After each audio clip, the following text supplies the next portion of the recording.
Hey guys, welcome to our very first episode of Make Jesus Music. My name is Matt. I'm also Matt, but you can call me Velsy. And you can call me Walker. We define the how and the why of musical storytelling within the format of Christian contemporary music, also known as contemporary Christian music. CCM, you guys get the picture. But we're both called Matt. So we thought after many attempts of this intro, Walker and Velsy kind of sounded all right. So we think that's the direction. If you guys disagree, feel free to comment or let us know. But yeah, Walker and Velsy, it's our first ever podcast. I'm so excited, bro. I really am. We've had a lot of good chats about the reasons why and how we are even starting Make Jesus Music. And why don't you start, Velsy? Yeah, cool. I mean, man, God's just been, I guess, just sending us on a journey. And I guess we can go back to where it all started, but I think I just really wanted to highlight first, I mean, the fact that we're both here, that we're finally here. Yeah. I'm super excited. We're doing this not just together, but with our wives and our kids as well. And it's been a fantastic day. We've spent the afternoon together. We've had some pizza. Yeah. We've chilled out in this room, get the settings right. Mm-hmm. And we're finally here. And I feel so blessed to be here with you, bro. Yeah. And I just wanted to thank you for your time and your effort to go into this. Yeah. And the preparation as well. It takes a lot. And I'm just thankful for Matty here, or Walker, as you might want to call him. So, Walker. I'll have to get used to that. Walker and Velsy. It makes sense. Like if someone's saying like, hey, Matt, and we're both like, huh? Yeah, that's right. It kind of just makes sense. And I think moving forward, maybe it'll stick. So I'm looking forward to it. Absolutely. And you're right. Like our families need to come first. And I think walking out in a creative endeavor, Jesus says foremost to, love the kingdom first, put the kingdom first, and everything else will be added. And I think when we have that mentality, because I don't know who's listening out there, whether you're a creative or whether you're really into business or whether you're really just into putting your all effort into your workplace and your family life and everything that's going on in your life. When we put the kingdom first, everything else will be added. And I truly think that means that God has called us for a reason and a purpose, with a blueprint of our life to do something amazing and special for his kingdom. Absolutely. And I think that on our journeys, as we hope to explain through this episode of, why we Make Jesus Music, was because we were being obedient ultimately to what God had actually asked us to do in our journeys of being creative for his glory, and allowing artists both here in Australia and beyond to have a format where real stories can be told. Because I think when we're looking at, Christian radio stations, being an artist myself with my brother Sam through Tell Me I'm Dreaming, we've had amazing amounts of time with radio stations and being able to be, interviewed and share some of our story. But for even us as artists, I think we sort of haven't found a space where we can sort of tell all of our story, or have, people understand who we are and why we're doing what we're doing. And I think testimony itself has a huge power. It says the devil flees. He's scared of our testimonies. And so, there's a lot of things that we can chat about during this episode of the why, but I think really looking at, I guess, for my journey as an artist, with Sam, I think we made this corny, cheesy band when we actually first met. Very cheesy, very corny. It was called Forever Unbroken, and we broke up because it didn't last. It didn't last very long, but it was an awesome season of our youth, and Sam and I had some church friends. We just went on this huge endeavor of just being passionate about Jesus and wanting to share the gospel through song and just that energy and positivity into the world. And that's a story of its own. But I think that we just wanted to do that, and and then afterwards, sort of going away and joining Iron and Clay and Endless Praise, and then coming back together. and forming Tell Me I'm Dreaming, which is really sort of that step of faith idea of making music and why faith looks a bit wacky to the world. Oh man, tell him he's dreaming. I think, God's really led me on a journey personally to not think of music ministry as my own thing, or even for Sam and I, or like in my own circle, but actually think of music ministry as a whole. Like, man, there is so many stories. There's so much beauty to behold. Even when you guys imagine like who Jesus is, and you're so inspired by like an artist that you follow, or even might be a mentor, or one of your leaders, might be a camp leader, or whoever's a role model in your life, you might think, wow, I really want to be like that person because they show so much of Jesus. Well, the reality is that they show like a part of Jesus.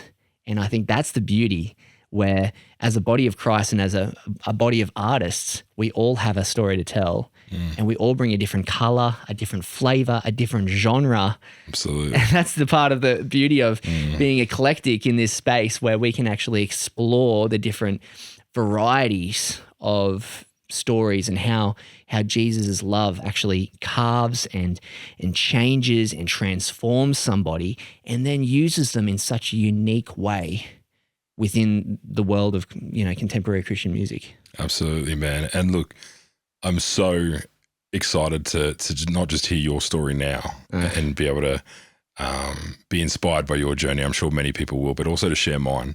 Yeah. Testimony is an incredible thing, and it's a gift that we can give others. And I'm super excited about that, and to share other people's testimonies as well going forward. But suppose for this introduction here, Matty or Walker, we have to get used to that, guys. Walker and Velsy. It's going to be too hard with two Matts, but that's it. We'll get into that soon. But introduction, tell me, who are you?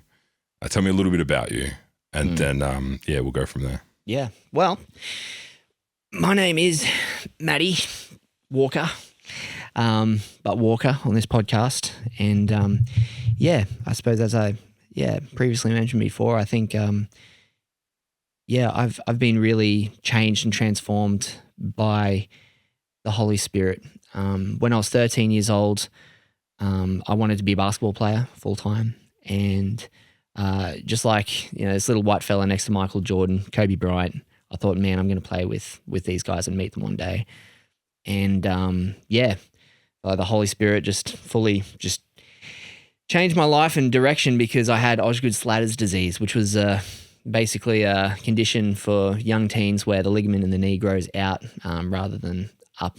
So it was because it was too many times I was like jumping and running and exerting my knees, both of them. And so it got to a point where I was sitting down and standing up, and I was in so much pain and unbearable pain. And I don't know, but like, it's such a blokey mentality to kind of be like, just rub some dirt in it, or it doesn't matter. Like, I'm not going to let anyone see me like cry or upset or like just like annoyed by this, like, because I'm a tough bloke, right?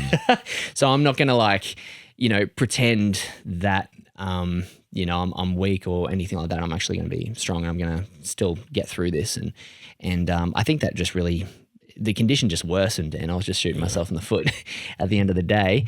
And pursuing that, my dad sat me down and with a physio, and the physio told me, you've got Osgood-Schlatter's disease. And I said, what does that mean? And he said, well, you can't play basketball for another 2 years. And I'm not sure if, for any, bloke out there, or, 13-year-old boy, if you can put yourself in those shoes, or, anyone in this space where you're just so driven, you're succeeding, you're doing all the moves, like everyone was loving me for basketball, like that was part of my identity. I was also up on Thursday Island at the time, so it was part of like, it was so hard to fit in because I was like, this little white boy, and it was really different from everyone else. And so, having something that was creating connection was really important for me as well. So kind of losing all of that, like losing my dreams, losing friends, because, the friends were made through basketball, and basically felt like I was back to the drawing board where I was just trying to connect with people all over again. And I also got bullied and stuff because I was a little bit different, and there was heaps more of that story. But God really spoke to me in this time because I really got sick of it. And I remember clear as day the moment when I was down on my knees and I really prayed like, God, are you real? Because I really want to know if you love me. My parents were Christian, and I was baptized when I was 10, but it sort of was one of those decisions like I didn't want to go to hell. So for me, being in a space where I was really challenging God and challenging his love for me in a moment of desperation, and I suppose expectation of wondering, are you actually going to do something? Because I'm putting all my faith and all my belief in this desperate moment of asking you, and I heard this voice in my head say, I love you and it's going to be all right. And it was just really simple. And if someone else just said that, to me, it probably wouldn't have made a difference, but I really felt the Holy Spirit just flood me like 1,000 hugs, 1,000 just, the best hug that you could ever imagine from your mum or your dad or someone close to you, even my wife, this was better than all of those. And just, how old did you say you were? Yeah, 13. 13. Yeah, That's an amazing experience for a 13-year-old even, just to have that. Yeah. And I think it was just because I was just so vulnerable. Yeah, wow. With God, and just for the really first time. And so I from that moment on, I was learning piano lessons at the time, and then I just started just making love songs to God and just really trying to pursue like what he wanted for my life. I started realizing, I'm a really bad dude. Like I'm mistreating my parents and my brothers, and like the way I say things and what I do. And I mean, the closer I was getting to God, the more I realized how ugly and my sin was, and like how dirty I was. And, and I think that's continued ever since. Like the more that I've, traveled on the path that God's wanted me to, and I've drifted away, but I've come close to him. It's like, he's so holy that he reveals like how sinful and dirty that we are, that we actually really need him. And, he wants to purify us. He wants to clean us, and he wants to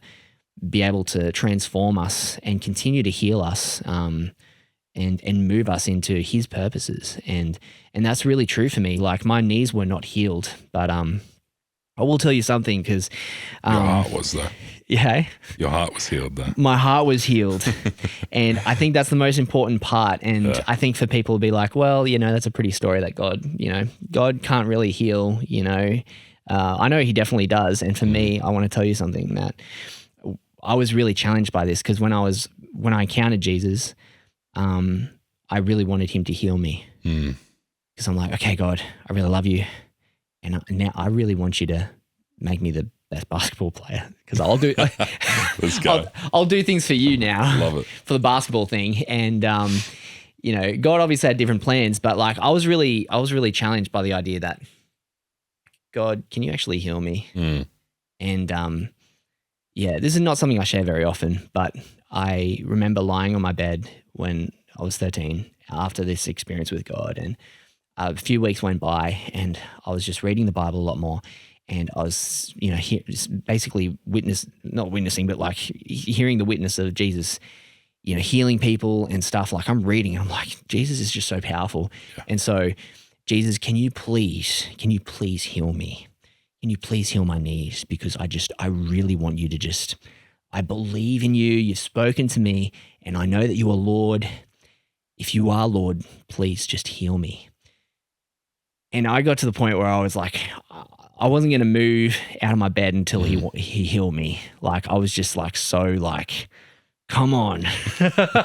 Like I was aggressively like, God, like I'm not going to move. And I'm very stubborn in this space. And like not sure this would work for everybody, but like I felt this burning sensation in my heart, and it went all the way down to my knees. Wow. And I felt like something like just fully just refined and purified my knees, right? And I was like, and I was in tears, right? And then I got up and I was like walking around and I was like jumping and I'm like, no way. and then I saw my basketball and I went and grabbed it and I'm thinking, okay, this is cool. I'm going to go out to the basketball courts. And for whatever reason, and I can say it in hindsight, but for whatever reason, when I started walking out the door to go to the basketball courts, and maybe it was my heart's intention of just being that guy that everyone liked as a basketball player or ego or whatever it was, the pain started to come back. Yeah, right. And so I can either put it to two things, like reflecting on this story. It's like either I was so emotionally sad as a 13-year-old that I was hallucinating that Jesus could actually heal me. Or it was a coping mechanism or a crutch. But I think that it was quite odd that I would feel something and then not imagine or pretend or something that something happened and continue. Like for me, it seems one of those like odd stories of like, yes, God can heal, but then did he really heal or something like that? But I think for me, I definitely encountered his presence, and reflecting on that moment, and as you said, healing my heart was the more important thing, because when I realized that my basketball was actually taking my time, my energies, and my focus, not to him, but it was actually focused more on me. For sure. Yeah. That really broke me. And I think that still affects me to this day, that I think that I could have been such a different man if I didn't have Osgood-Schlatters disease, or if I didn't encounter God in that way. Because I just think that to know that God can, but he won't, I think that's such an important thing, because we look at what Jesus can do for others and we ask the question, why can't you do that for me? And for me in my journey, I think that was just sort of confirmation for me that he said to me that he loves me and he cares for me. And through my journey with him, he continues to say that in so many different ways, through his word and through prayer and through the quiet times with him and through, worship, through church, through, even just writing songs and just encountering him in different moments. And, those crazy conversations, it's like, no way, like what? Like I was just reading about that, all these different moments in life where we continually ask the question, like, God, what are you saying to me now? I think the more we seek, the more we find. And what I've found is that Jesus deeply loves me and he cares for me. And he really wants me to know that he can, but he's sovereign and he won't always do what I want him to do. He's not my magician. He's not my Santa Claus. He's not the one that wants to give me everything that I want, but he wants to give me everything that I need. No, I love it, man. That's so good. And can you just explain a little bit about what that disease was and how it affects you? Because even I'm a little bit unsure on exactly what it is. And this is the first time I've heard this story, by the way, guys. So thank you for sharing, man. That's all right. It's amazing. I love just these stories from a young boy, because when I get into mine starts at about 14 as well. So, or 12 to 14. So I'm really excited to share that as well. But tell us a little bit about what that is. Does it affect anything today as an adult, or? Yeah, no. So from, it usually, as I said, like it affects usually that sort of 13 to 16-year-old. And it's, I don't know why they call it a disease. I'll probably have to look into it a lot more, but basically it is something that I think can cause other knee issues. Well, I mean, like what's the ACL? When someone says they tore the ACL, is that something to do with the knee as well? Yeah, I believe so. Yeah. So, correct us in the comments, guys. Like we aren't doctors here. So my dad's a paramedic, but like, or was, that's right. Anyone medical out there, let us know. So I think basically the physio was saying like, look, you need to, and my dad as well. He said like, if you don't rest, like you'll actually do more damage in other ways. Yeah. And so, but if you rest, then the natural progression of growth, it will kind of heal itself over time. Like it'll fix. But depending on how much you've exerted it, it may not Like it may not heal, if it really depends. So, I mean, I remember going on holidays and stuff like that, and it would still be really painful. And it was such a journey. I don't want to say, well, like it was an instant switch. And that's sometimes when you hear someone's testimony, and we want to give people time to share this, because it's like sometimes when you hear something, it's like, oh man, it was just so easy for you. You know what I mean? But it literally wasn't, guys. I mean, like life is not easy. And for me, it was just like, I really wanted to play basketball. Every time I saw someone like on a court, I'm like, I'm ready to play. You know, like take me off the bench. I'm not a bench warmer. I still do that, man.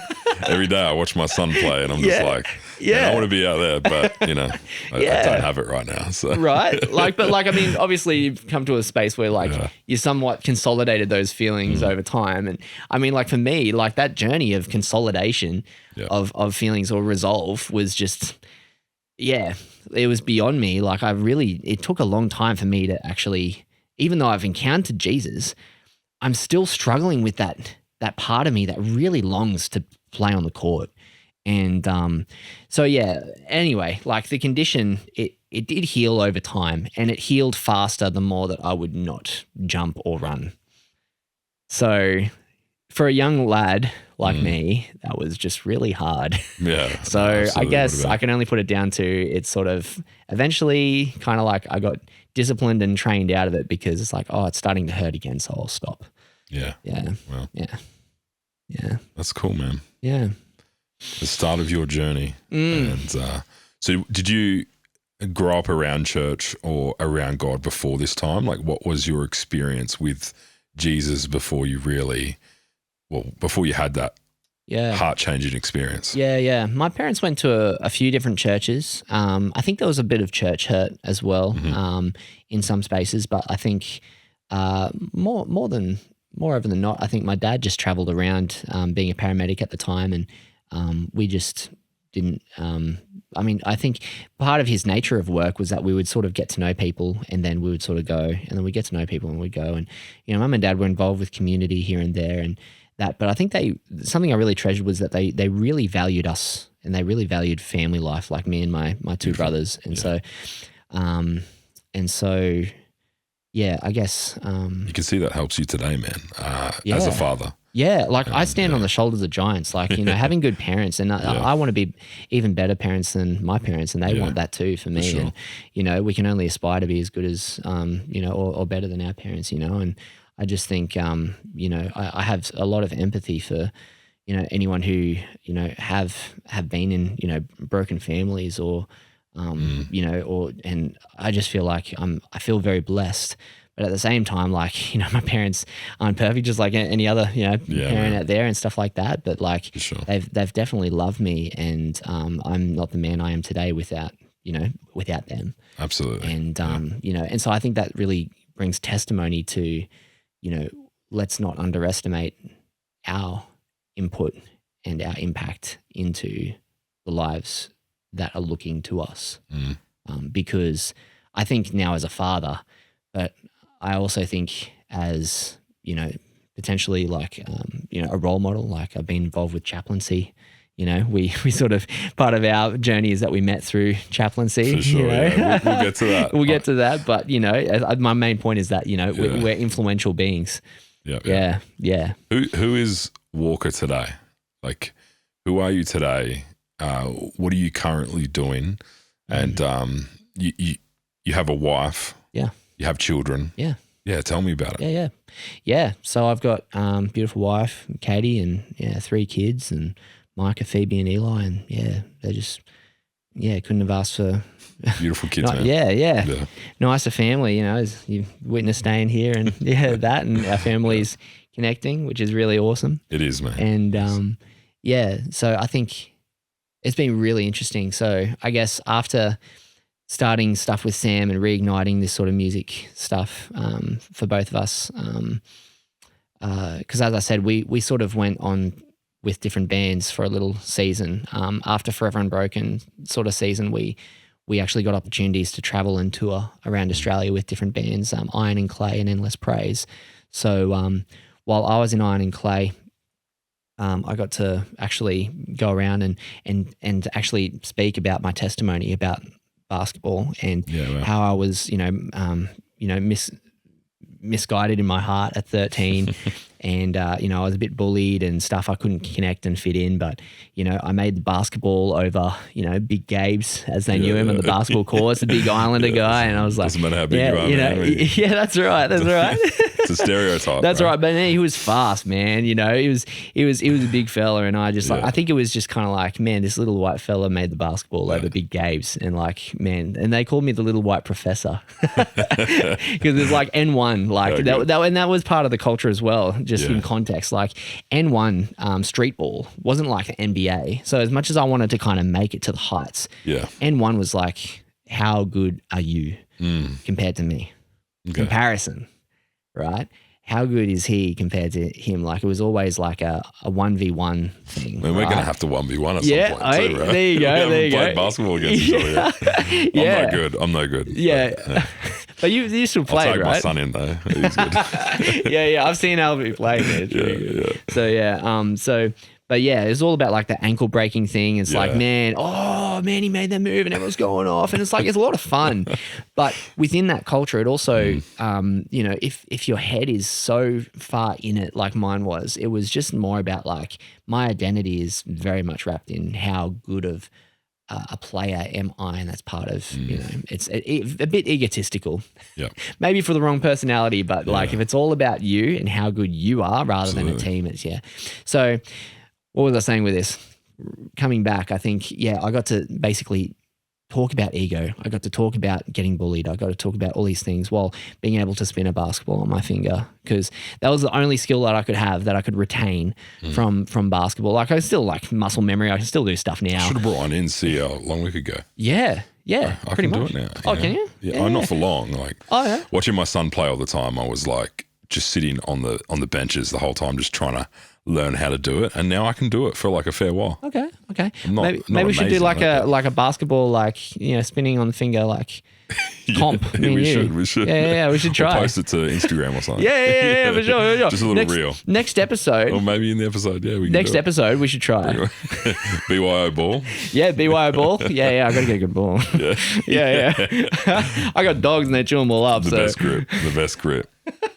Yeah, that sounds good. But like, so I got to do that, and like, it was part of my testimony, and the kids really loved it. And so it was an honor for God to use brokenness, and testimony, and then use that in like a way that glorifies His name. And I had a lot of help from, you know, Claudio, my manager, and Iron and Clay, to be able to kind of refine the story and just look into, you know, how I can actually speak about my testimony in the right way. And I think that a format like this, like Make Jesus Music, talking about, you know, our testimonies and stuff, it really allows us to kind of reflect and think about our story. And it's so good. Yeah. I'm even just reflecting now on your story, and tell me a little bit about Iron and Clay. Like, what was that mission like? Because obviously you had your first band where I met you a long time ago. We'll talk about that soon. But tell me about Iron and Clay. Like, I was always interested in what you were doing within that music mission, I suppose. Yeah. So Iron and Clay was really about going into schools, going into churches as well, and sort of like showcasing what we were doing inside the schools. Basically our purpose was to bring witness to, you know, drink driving, alcohol abuse, you know, bullying, self-esteem. I think self-esteem was pretty much one of the biggest ones, because that really hit like, you know, teenagers, and also like, you know, to a degree, like the real primary schools, like even preps, like they were loud, man. They were screamers, you know, the preps. If you ever been to hall, whereas like the high end is like higher than high. It's like ear piercing, like the glass is going to break. Yeah, like preps would just love it. Right? Like prep teachers love chappies too, and we both did that. Yeah, man. And chappies have to go to the preppy rooms. Yeah, so the shows, if you could imagine. And like, it would be the teacher's worst thing. It's like, okay, all together, everybody scream. And then it's like, teachers are like, no, I don't know. And we're like, oh, I'm so sorry. But like, the kids loved it. And so, part of that was just really not only an entertaining thing, but like, it was like, I mean, when we think about this is a topic we got to talk about, but, and like how, you know, contemporary Christian music is actually entertainment. Yeah. And it's an entertainment industry. But I think that in my experience, like to be able to entertain somebody, let me liken it like this, is like, I really like making somebody a coffee. You make good coffee too, man. Thanks, bro. Thanks, you bro. really do. Yeah. Side hustle, I used to be a barista, so it was a lot of fun. But like, I love making someone a coffee because it's like, it's a piece of something that I've made, and you can do a little design and stuff like that, and a little bit of powder on top, and you're like, here you go. Here's a love offering. Like, I could just like slap it together, but there's a bit of an art to making something really silky smooth. Yeah. With like, I don't know, but where you are drinking your coffee anywhere in the world, whoever's watching this, but like in Australia, like we make good coffee. Absolutely, we do. Make the Italians jealous almost. We got this milk. The best in the world. So not biased at all, but like you look at the comps, bro. It's like something about this silky smooth milk and stuff. Your latte, but I think the idea of giving this gift to somebody is just really cool. And it's like part of hospitality. The Bible talks us, about us being hospitable. And I really see entertainment as a form of hospitality. Yeah. Because we're actually giving somebody a space where they feel welcome, they feel safe, they feel comfortable, they feel open. And I think that in that environment, without being manipulative, but being in a space where we can actually ask people like, what do you actually think about this? We kind of break the ice. And so I think music has an amazing way, entertainment has an amazing way of breaking the ice. It does. Music is such a spiritual thing. And so when we go into schools and we're talking about these songs, we actually used music that was known by the kids. One of the ones I remember, my wife, Katie, actually, I met in the band, which is really cool. She was this sweet girl from YWAM, rang up, Claudio, manager, and I heard her phone call. And the moment I heard her voice, I knew. How long were you into Iron and Clay when she came into the band? By the way, clarifying, when I said I knew, I mean like I knew that she was joining the band. She was joining the band. We kind of worked out the love thing later on. Yeah, that's a whole other story. I missed that one. Yeah, that's okay. But yeah, so to be able to witness in that space was really cool. It's nice, man. But what was your question? Sorry. Yeah, so question: when did Katie come into Iron and Clay? Like, obviously, had you been on this journey for a little bit before she came in? What was your own thoughts and prayers? Because how old were you at this time? Wow. I think I was 20. Yeah. And were you seeking a companion, a female, like in your life? Like, we all get to that age, right, where we're like, oh, I'm single. I'm trying to find the right woman. Yeah. God, please find someone for me. Yeah, totally. Yeah. So, it's an interesting one. So before Iron and Clay, I actually went to Bible college called Cornerstone. And, I remember, meeting this girl from Cornerstone and thinking, definitely, like this is the one, man. Like I'm gonna chase this. Yeah. And interestingly enough, I remember praying really, really deeply about like, God, who do you actually want for me in my life? And through prayer, I actually, and I'm not making this up, but like I actually distinctly heard him say, well, if you really want to know, like her name's Caitlin. Yeah. And that's so cool, man. And so it was a bit gobsmacked. I was a bit gobsmacked because at the time it wasn't what I wanted to hear. Yeah. Because I like this other girl, and the only other I only knew a few Caitlins at the time, and they weren't your type. I was kind of like, oh really, like, oh, I don't know, like I'm sure they're great chicks out there, but it's personality clashes. That's right. We all have our own journeys, and like in discovering the love of our life. But I think that for me, it was a journey really of, it's not about infatuation, and it's not about basically chasing down something. I think a woman they say a woman wants to be pursued, but I think that a woman wants a man who pursues God. Yeah. And I was pursuing a woman more than I was pursuing God. And I think Bible college was a way that sort of crafted a heart in me that sort of moved me away from chasing something of the world and chasing him in a more real way. Wow, man, And, that's so aligned with even my story. Like, that's cool. Just with the way that I was pursuing women too. Wow. So that's cool. And just wanting to find the right one, but very, very aligned to what you're saying. But yeah, keep going. Yeah. So I think when I heard Katie's voice, I was very intrigued and excited that she was actually, she's done like YWAM, and I had Bible college as well, because some of the other guys at the time, they hadn't had that experience. And I think there's something to say about, Christian artists who come into this, I won't say game, but in some ways it seems a bit of a game, depending on, the industry and the sort of section that you are in the world, the music industry. But I think if you come in and you don't have a lot of, solid foundation, or at least you don't have people that you can ring up instantly and say, hey, like, this thing came up, like, what do I do? Yeah. I think that good luck to you. Like, I'm sorry to say, but like, if you don't have those things, I mean, you could have like a really strong relationship with Jesus, and that's fantastic. You'd be passionate, zealous, on fire.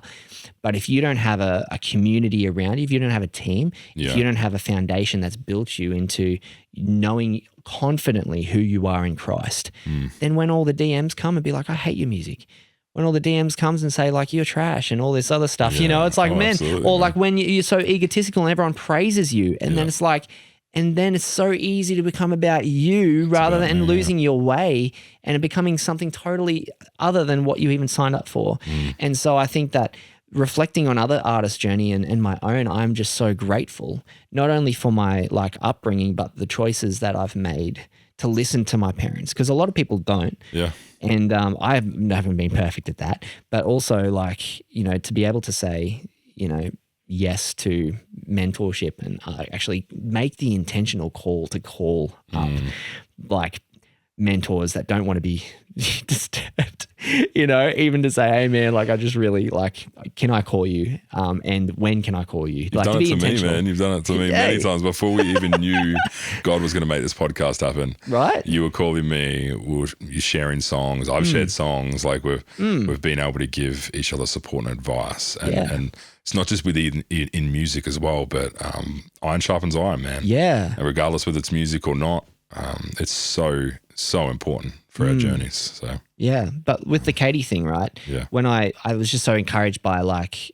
she was like involved with YWAM and she had that missional heart, and we started liking a lot of things as friends. But I think that what I really enjoyed in connecting those other questions that you were asking before is that there was this song that she sang called Flashlight. And part of Iron and Clay's strategy in using entertainment and contextualizing the gospel. Contextualizing is just a big word for making something relevant. And so basically making Jesus relevant to the kids. And this is in public schools. It wasn't just in Christian schools.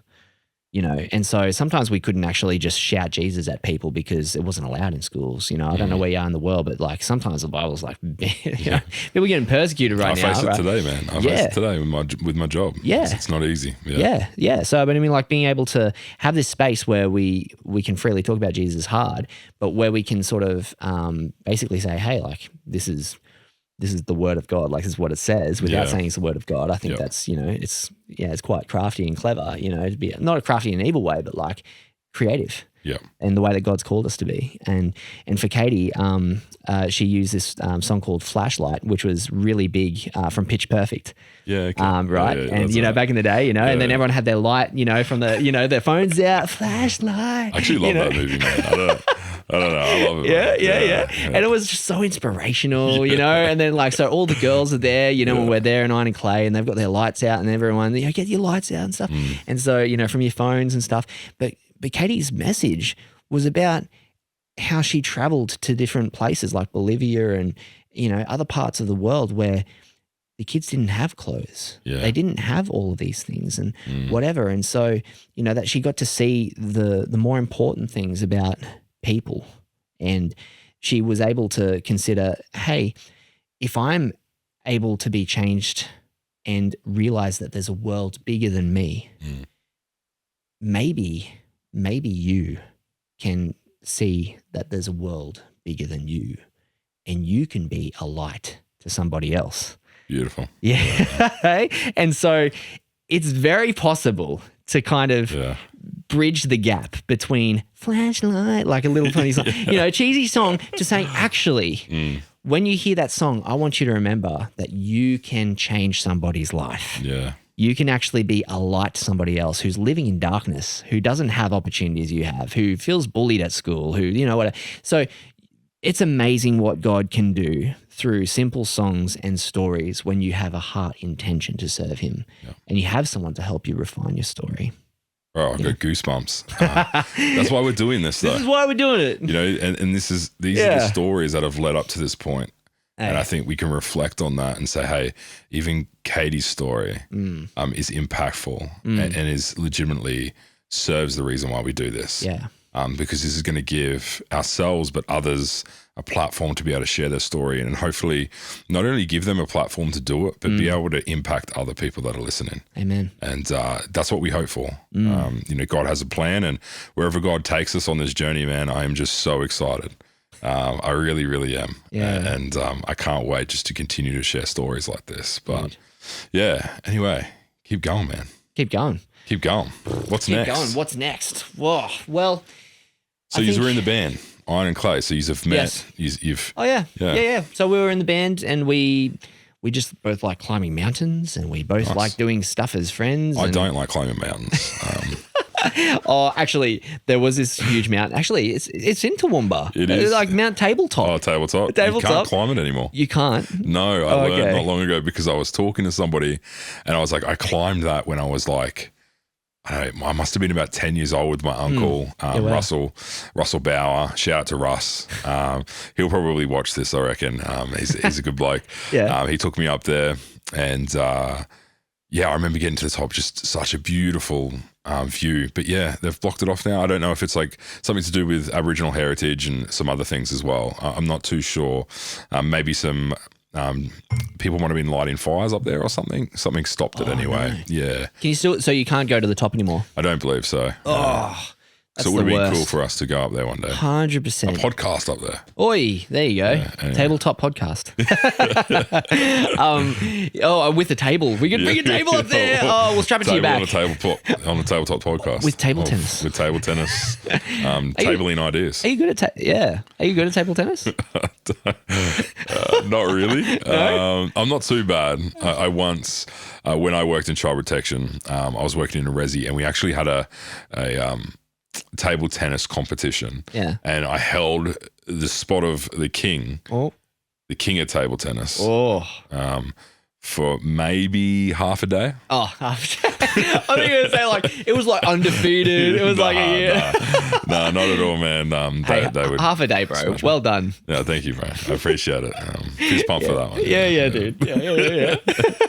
Yeah, but for those of you who don't know what table tennis is, ping pong, right? It's, I don't know what you call it in your country, but like, table tennis is a pretty Aussie way to say it. Eh? Like, we don't always say ping pong, I guess, but ping pong. But tabletop mountain. So like we were like, it was crazy journey. In fact, we even got the bus. We were afraid to get the bus down there because it's actually a huge incline back up. Like you have to actually like walk down the hill and then climb up the mountain. And I remember saying to the team, and Katie was stoked, she was keen. I was like, hey guys, we had a bus driver. It was a pretty big bloke, and then we had another younger fellow who's 16, is keen. And then he, another fella as well around my age, and saying like, guys, it's just amazing. Like, we got to do it. And then they were all like, oh, I don't know. It's like, no, you won't regret it. You won't regret it. And then like we go down, and it's like it's really easy going down the hill and then up. And it's like, oh, it's a bit hard getting up the hill. And then, but when we got up there, it's like for sunrise, it was like so beautiful, majestic. Like, it's like one of those like. I'm trying to remember something like a movie, like maybe what's that movie? Like one of those like heavenly kind of scenes of a movie. I'm trying to think of like one of those Gladiator movies. What's like a famous Gladiator movie? Gladiator. Oh, Gladiator. Of course. That's what it is. Gladiator. I remember this scene in Gladiator, like when he dies and he's like, just, he's got this vision of like his near death. Anyway. All the grass and stuff. Yes. Because the grass was about that high up in the tabletop mountain. And I was like, wow. And it's like the sun's shining through the grass. And I was like, oh, that's like, man, this is just amazing. Beautiful, eh? And these guys are like, wow, yeah. This is amazing. Like, it's true as you said. And then we're all sort of like celebrating as we come down. And then at this point, it's like really hot. Yeah. Because Australia gets really hot. It does. And so, the bus is at the top of the hill. So we go down, and that really easy, trail down the road, it was just such a steep incline on the way back up. And we're all there and we haven't had breakfast. Oh no. We're like, man, we can't wait to get Macca's at the end of this. It was just really awful. And then the guys were like, oh, this was not worth it. It was just really hard. So anyway, that was a fun story. But there was a lot of, that's what tour does. If anyone has the opportunity to just go on trips with friends and being able to, go on tours, like do fun stuff together. But that's something I learned as well. It's like, tour is not, it's great to kind of do the artist thing and do the music thing. But I think it's the memories that you can make along the way and the relationships that you can build and the lessons you can learn that are really valuable. And so I think it is part of that journey that makes everything worthwhile because, you can probably make money as an artist doing touring. I mean, they say statistically that's probably one of the biggest ways you make money, doing touring and stuff. But if it's all work and no play, it's a waste of opportunity, particularly with your band. Do you think it would be harder for a Christian artist to make money by touring compared to a secular artist? This needs to be an episode of its own, For sure. We can definitely pull it up in an episode. Yeah. What's your first thoughts on that? My first thoughts.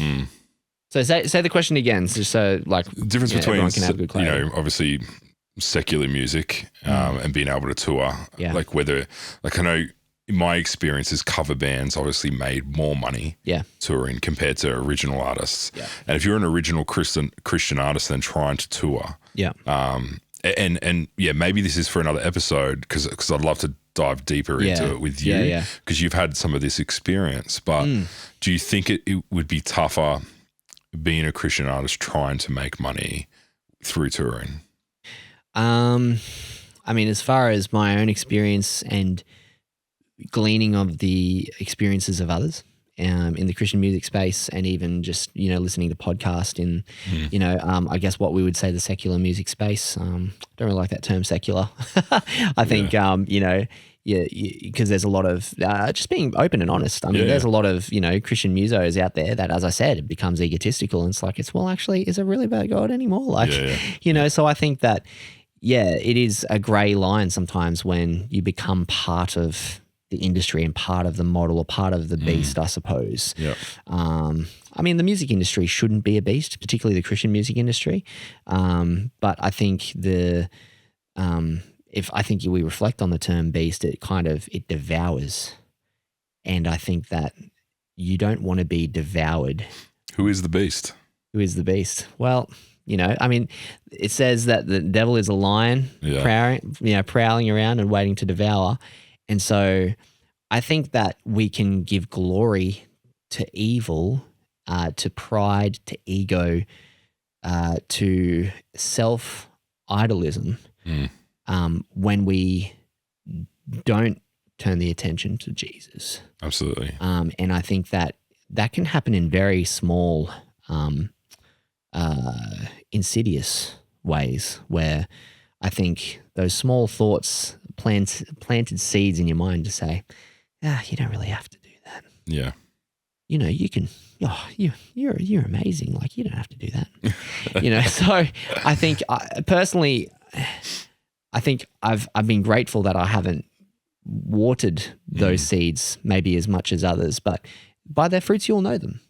Are they the same on stage and off stage? Do you know them as a person? Yeah. I know that you follow them as an artist and, we don't know anything about everyone's personal life. Granted, what they're saying and what they represent is awesome.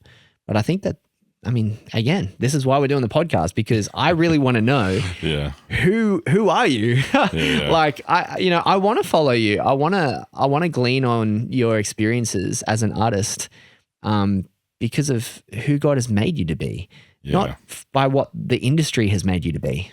And I hope people support that. Like, I hope there's Christian artists that have support from family and friends, but churches and the Christian community, because I think that's a big thing for me. Like, if you're a Christian artist that's local in your space, I would pray and hope that the local church would be behind you. Yeah. And I think that's something, and maybe that is supporting a little bit financially. So like, even to my point of, where would you make more money? I think with touring. Sorry, I gleaned away from that question a bit. But I think if Christian artists had the backing of Christians within their community, if they made Jesus music for the right reason, and it was God-centered, and they were touring and they're doing things like that, why wouldn't a church get behind it? I think it's hard, because I think that sometimes churches have their own idea of what Christian music should be. Yeah. And everyone does in small areas. Like, I mean, for Iron and Clay and Endless Praise, that Sam was involved with as well, and many others as well. Like, churches do get behind bands. I mean, they get bands out for performances and, just nights and gatherings and stuff, and missional events and stuff. So good. And, they'll factor, bands into a part of their budget, depending on their relationship, And so I think that, in my experience and what I've been hearing is that you just got to be intentional. Yeah. And don't be led by money, because that's, as much as that's a need, it's not the end goal. The end goal is to actually partner and add value to what Jesus is already doing in the hearts of the lives of churches and in the world and your community. Step out in faith. Yeah. God will provide us with what we need. Yeah. And I think on the other end as well, if that you're a church and that you're seeing that, wow, there's someone that wants to partner with me, how am I treating them as a partner? Because I think that, partner, particularly, I think this is probably leans more on your question, how it compares. Yeah. I think that hearing a few podcasts on this as well, and on my own personal experiences, that sometimes when we were journeying around, like, people would ask, like, why wouldn't you do something for free? Because it's mission. Like, Jesus gives, salvation freely, so why can't you give your services freely? Sometimes there's an expectation on that, right? Yeah. And there's an expectation. And so it's like, well, on the missional front, that's totally fair to be able to say, yeah, I totally love God and I don't want anything to be, for my own glory. I'm actually here to serve. But for, the services that come to your church, and they get paid because they just need to, like your electrician or your guy who's fixing the hole in your roof because you just had hail last week or something like that. We had hail, a pretty big one. We had 2-inch hail, by the way, in Australia. So, Crazy, yeah. Not too last week. Last week, wasn't it? If the spiders and snakes don't get you, the spiky hail will. It was a great post I saw. It's funny though, because my wife went through this not too long ago with hairdressing, where she wanted to open up a Christian hair salon. Yeah. And we spoke to our pastor at the time about it, and his advice was not to make it a Christian hairdresser. And she asked why, and he actually said, because people will expect haircuts for free. People will expect, even if they're not churchgoers, they'll be like, but you're Christian. It should be cheaper. Yeah. You should be giving to the poor and allowing people to come in at a cheaper rate. Maybe she does, but she still had to make money off it. She still had to provide and for herself and partly to her family alongside me, because this day and age it's hard to live off one income. Yeah, that's right. So it's just one of those things. But yeah, it was really interesting that you bring that up, because we've had that experience before. Yeah, on how Christian should we be? Yeah. Because people will expect it, Yeah. Expect just us to love and give. And I get that. I do. Having a heart of a Christian man, all I want to do is give. Although, God also wants to give to us. Yes. It's an important aspect of even tithing, Yeah.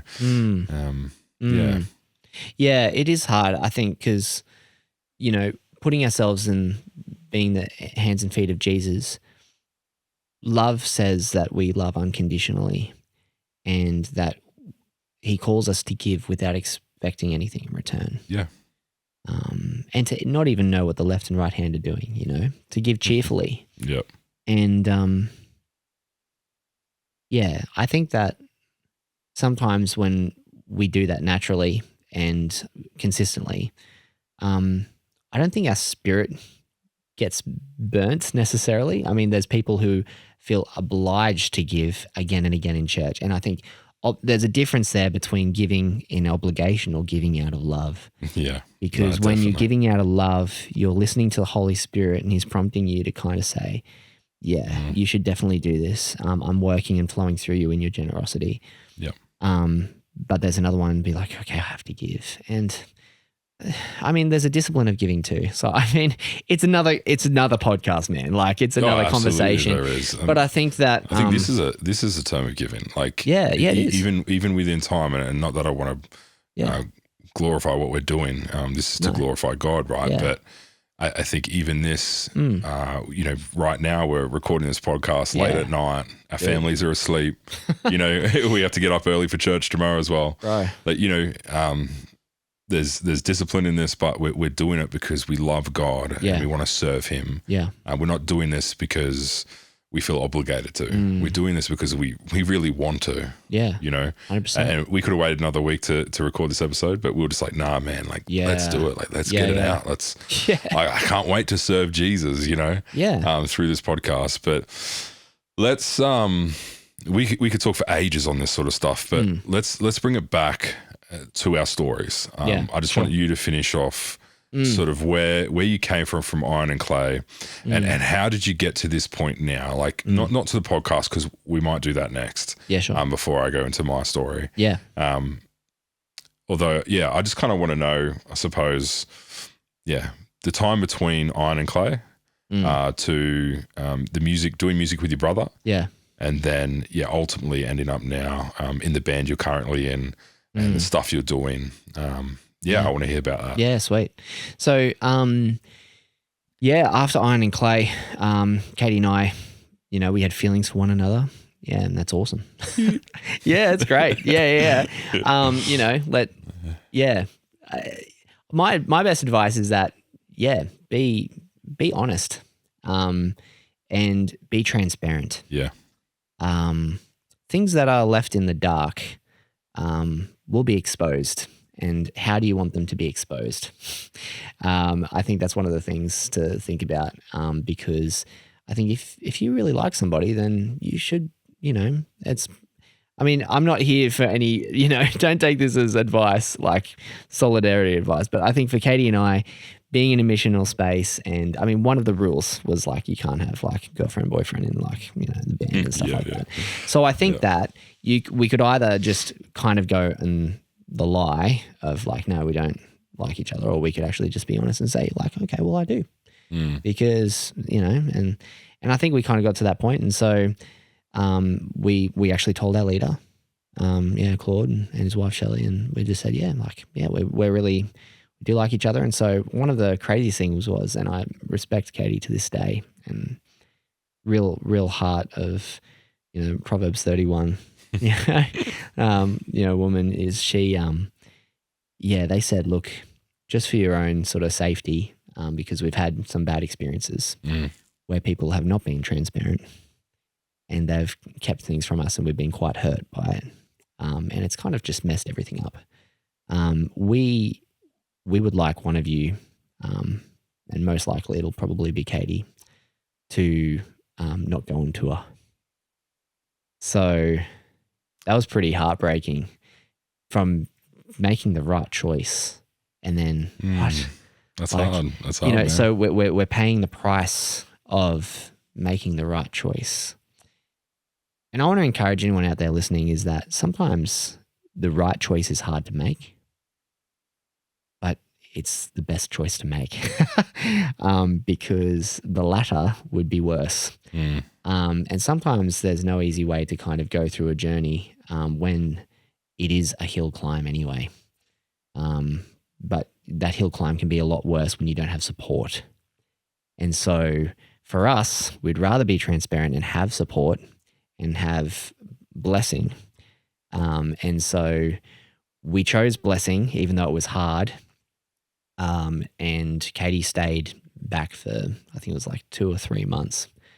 It was a fairly big tour. She's so strong for that, bro. That's amazing. And she could have gone home. Yeah. She could have gone home and stayed with, her family who were close to Newcastle and just waited it out and just like left iron and clay. She could have done that. But she decided, no, I actually believe in this mission. And even though I don't really want to, I'd rather be on tour. I'm going to stay back with Shelley and I'm going to do PR. I'm going to call and I'm going to book gigs. Amazing. So you can imagine just calling every day and, just there and serving the house and rather than being on tour as our family on tour, like as our band. Like if you ever have that sense of camaraderie and and you're in love as well, like it's not only are you leaving, so you can imagine You're it was pretty, thinking about yeah. But it, made the heart grow fonder, so there you go. And then, I think the rest is history. We sort of just went, we eventually she actually got to enjoy a few more tours. And that before we decided, we want to sort of look at getting married. And, we had their blessing to leave. And then we joined Teen Ranch, which was a camp ministry. And we got married 6 months after joining this camp ministry. We got married on a beach. It was awesome. And thankfully it didn't rain. So it was a very beautiful beach wedding, which was awesome. Story of its own. We have 3 beautiful kids. 2 of them were born while we were at camp before COVID. This camp ministry was really cool. It's called Teen Ranch. It still is operating down in southwest Sydney in a place called Cobbity. And high ropes and all that sort of stuff. So there's a lot of opportunities to do camp songs and stuff like that. Like the music part of me was like burning inside of me while I was doing this outdoor rec stuff. And so I was sort of at that point, I was reflecting on where Sam was at. Because he was in Endless Praise and he actually met his wife through Endless Praise. Yeah, okay. Yeah, Sandra. And so they sort of ended up settling down in Adelaide and he sort of started doing audio, visual stuff down there full time and worked for a company and eventually became the manager of that company and still manages people today. They've, basically running the audio and sound for Adelaide Oval, but recently have moved out to doing other things. Yeah. But still, managing staff there. And so he's doing a life down in Adelaide and I'm here burning inside wanting to do music. And our first song that I was kind of doing or thinking about was All That I Hope For.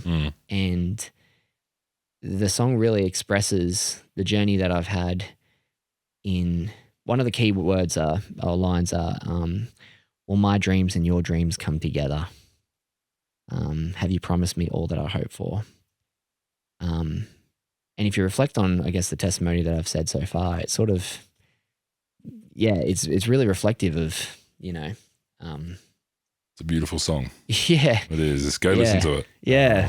Thanks, bro. Yeah, go listen to it. Yeah. It's, but like my life could have gone that way. I dreamt to be a basketball player. I've always had my own ideas to do things, but God knows the blueprint of my life. And after learning some music and stuff, well, my dreams and your dreams, like you can actually do basketball stuff. You can travel around Australia and show kids that they don't have to be bullied and they can have self-esteem and there is life bigger than a basketball. Yeah. Your identity doesn't have to be, you are far more. You were created for so much more. Yeah. And so God used that dream for a bigger purpose.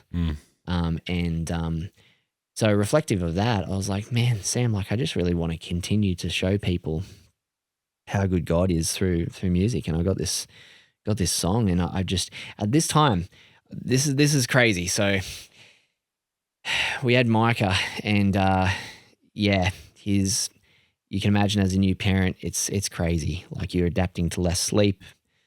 I'm there, I'm giving him, on pats and stuff like that. Yeah. And, I have times where it's, it's my turn. I gotta look after him in the night and stuff and put him to sleep. And even then, when we had Phoebe, then it becomes, I'm actually putting Micah to sleep most nights now. And while Katie's putting Phoebe to sleep as a newborn. So it's for any parent who's experienced this, they understand that there's actually quite minimal time. And I was like, man, as soon as Micah goes to sleep, I am just so keen to write music. Mm. And I'm tired. It's like, man, 8:30, 9 o'clock after a full day's work. Yeah. This is like, let's watch Netflix and go to sleep, let's just, just veg out, do something, just, de-wind. Do a podcast. But yeah. But I can only put it down to, I know that God's called me to do this and I need to do this. Yeah. Beautiful. And so being obedient to the calling that He's had, even if it's going to cost me a little bit of sleep, even if it's going to cost me a little bit of, do I have to? Yeah. Because it's the discipline of being a musician that actually, the intentionality that actually drove all that I hope for, and Tell Me I'm Dreaming to actually form, because Sam and I didn't even know a band name. And then Sam came over one time and was like, I know, it just popped out of his mouth, Tell Me I'm Dreaming. And we're like, that's really cool. Stepping out in faith, and then how good are you, God, on a mountaintop? Tell Me I'm Dreaming. All that I hoped for was on a mountaintop for that point. Yeah. Just being like, man, God, you're just so good. Yep. And your promises are true. You do promise us all that we hope for, but maybe not in the way we expect. And so that's the caveat to that message. And maybe you're in darkness and you're living your nightmare. Tell me I'm dreaming. Or you're not sure whether Jesus is true. Well, I'm going to tell you that Jesus is Lord. And He died and He rose on the third day. You better believe it, and tell me I'm dreaming, prove me wrong. There's a lot of historical evidence, and I'm passionate about that as well. That's part of who I am, that, being in Bible college and stuff and discovering that actually it's not just this oozy, fuzzy feelings that I've had at 13.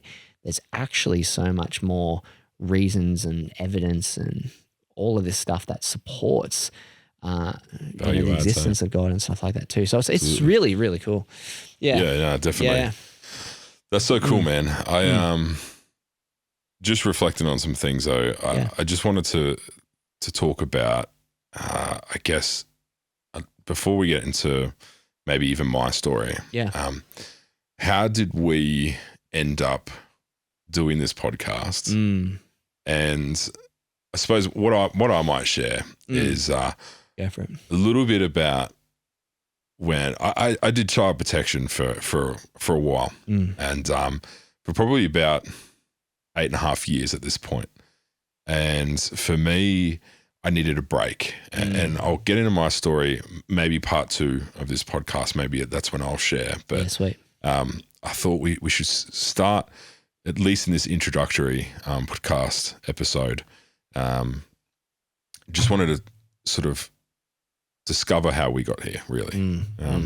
So for me, I went into chaplaincy decided to go into it for 6 months. My kids were at a school that needed a chaplain.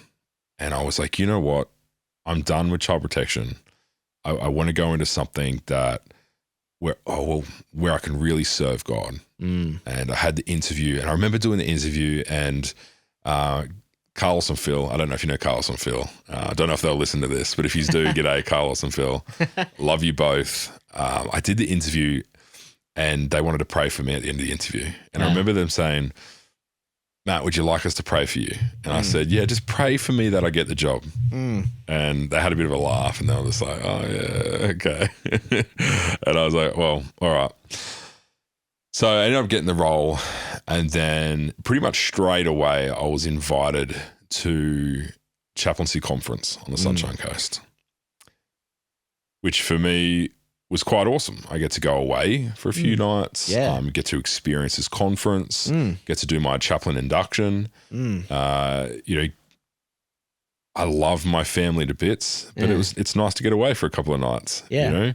and just spend some time between myself and God. And I wanted to have that time just to connect with God and really pray and make sure I was on this journey to serve him, right? Because I was going into a whole new world of chaplaincy, and I didn't know what was ahead of me, especially finances. Like you sacrifice a lot of finances going from a child protection role to a chaplaincy role. There was a lot to sacrifice in that way. But my wife supported me no matter what. And shout out to my wife. I love you. And anyway, I went to this conference. It was the first night. I was in a lineup for dinner, and here comes this dude standing next to me. Actually, he was standing in front of me. Yeah. And I was just trying to meet people because I knew nobody. And I remember just tapping you, being like, "Hey man, how are you?" You just turn around, you're like really energetic and bubbly, you're like, "Hey man," and shook my hand. And I was like, "Oh, cool. This guy seems cool." Yeah. And I was like, "What's your name?" And you're like, "I'm Matt." And I was like, "Dude, I'm Matt as well. Like, how cool is this?" Yeah. And then I was like, "Where are you from?" And you were like, "Oh, I'm from Warwick and this place, and I'm doing chaplaincy here." And I was like, "No way." I was like, "I went to high school in Warwick and I'm currently living in Toowoomba, and, I'm doing chaplaincy there." So the cool thing about that was we connected pretty much straight away. And then I was we were exploring, I think, like age and different things like that. When we found out we were the same age and that you were from Warwick and these things, I was like, "Where did you go to school here?" And you were like, "Oh no, I think you said you were homeschooled." Yeah. At the time. Yeah. For that season. Yeah. Yeah. And I went to Warwick State High School, and but we found out that there was mutual friends. Yeah. Which was cool. Yeah. And then we also found out that I had met you before, but like 10 years or so prior, which was me going to, it was someone's place. I can't remember if it was yours. I can't remember if it was Andrew's. Yeah. Because this band you were in. Andrew was one of the links. Yeah. Andrew. Shout out to Andrew. Yeah, bro. he because he really liked, your band. Yeah. And he we always mentioned Jamie Carl Stevens. Yes, yeah. And he's a trumpet player or saxophone, right? Saxophone, piano. He played a bit of Jamie was a legend, very, very smart dude. I remember him from school. He was doing like university studies at school. Like very, very intelligent. Wow. Incredible musician. I don't know if he still plays music today. I know he was in some sort of like brass band, like doing like some pretty cool stuff. But Jamie, I think Jamie and Andrew were friends and kind of linked us in then. Yeah. And I remember us going over, I was in a trio or duo as well. We're called Tailored Duo or Tailored Trio. And we were only, this was prior to my other band, Port Paradise, which we can discuss another time. And we went, I remember going and hearing this, corny Christian music at the time, what I thought it was, where now I look back and I'm like, man, that was so cool and so brave of you guys just to have such like, just I don't know, your heart, man. Like it was just so strong, and you could tell that you guys love Jesus. And when I get to my story, I'll share a little about how I fell away from that, the prodigal son story, but understanding that in that moment, I was all for, I just wanted to be in a famous band. Yeah. I didn't care what music I was making at that time. But I was around and I'd met you then, which was kind of cool. Yeah. And then we realized that we made those links all these years later. I can't remember how many years later it was. But let's be honest, like, I don't think you remembered me as much as you remembered Sam. No. So, you have to bring this up. No. So I'm Sam's brother, you know, and like, for any brother who's like named, like, they're by their brother, it's like, oh, come on, man. Which is why I wouldn't have recognized you. Yeah. But I reckon if it was your brother standing there, I would have been like, I know this guy. Yeah. But for you, I had no idea who you were until we got talking, hey? Must have been a chameleon.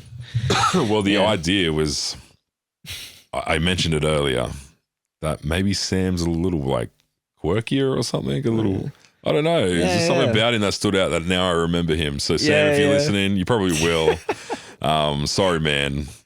He's probably stood out for the wrong reasons, but we should get him his perspective on it, because I'm sure he would say I'd be a lot more quirky than him. But, I think you are from talking to you these days. But I don't know why I remember him. Maybe it was the darker features or something. Yeah, dark and handsome, as they say. He's a guitarist as well. He is a guitarist. Maybe it was that. Yeah. But I don't know. I just remember, even in that stage of my life, I felt like I was just the coolest dude, too cool for school. Like, I was very egotistical when it came to, like, I'm the best drummer. Like, Andrew's invited me. Like, man, I was way better than Andrew at drumming. That was my attitude. Yeah, wow.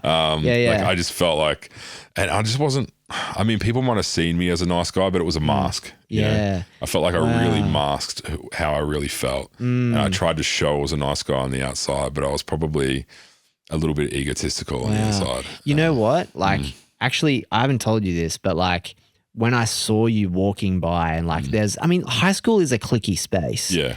But I mean, like, I definitely like picked that up, bro. And it's like, it's not like, what is it? Like an Australian term, like a poppy, like, what do you call it? Poppy syndrome, tall poppy syndrome. I'm not pushing you down, bro, but I'm like, I definitely like recognize that. Yeah, it was hard to get to you. Like, I felt like a little bit intimidated by like, oh man, like he feels like he's too good for us. Like, I can't even like talk to him. And we were pretty good though. You were amazing. I know. So I mean, like, that's the thing. I feel like that's the hard thing. And this is probably something we'll encounter too, like within industry and stuff too. It's the same. It's like you might have this really strong, like, really talented artist. They might not have any time for the little guys. I mean, what is the little guy too? I mean, like, is a little guy defined by the fact that they might not be as talented, or is the little guy defined as someone who isn't as kind or is as well spoken or is very good at people skills? Or is it like, actually, what is very important to you? And I think hopefully this podcast will reveal that making Jesus music, like, I'm just putting it out there, guys, that we don't want to interview just the big fish out there of like what people would consider like all the biggest artists. Like, I actually really have a deep care for everybody's story. The local stories. Because Jesus looks at us that way. Absolutely. And I think that, like, if you've got a story to tell that's, linked in with music and with mission and, how Jesus has brought you into music, like, that's epic. That's awesome. Like, we want to hear about it. And because, like, as I said, we all bring different characters and flavors of who Jesus is. This is the bigger community as a whole of contemporary Christian music. And, that's the way it should be, rather than, like, you're here and not here. Like, you can work on your vocals and your guitaring and your drums, and we can get better at our craft. But to be honest, there'll always be someone better. Like, that's just reality. Like, you go to the Olympics, there's someone always better, but I think what is most important, and I think that's really a question I want to pose you guys listening to right now, is that I want you to consider, like, what is the most important thing as a Christian artist? And that's a question that we will probably be asking every artist on the channel. Because I think it's really great for them to value things. And like, you might connect with one artist because you just like connect. And like, if you don't connect, it might just be a personality thing too. So if you see like a big fish, right?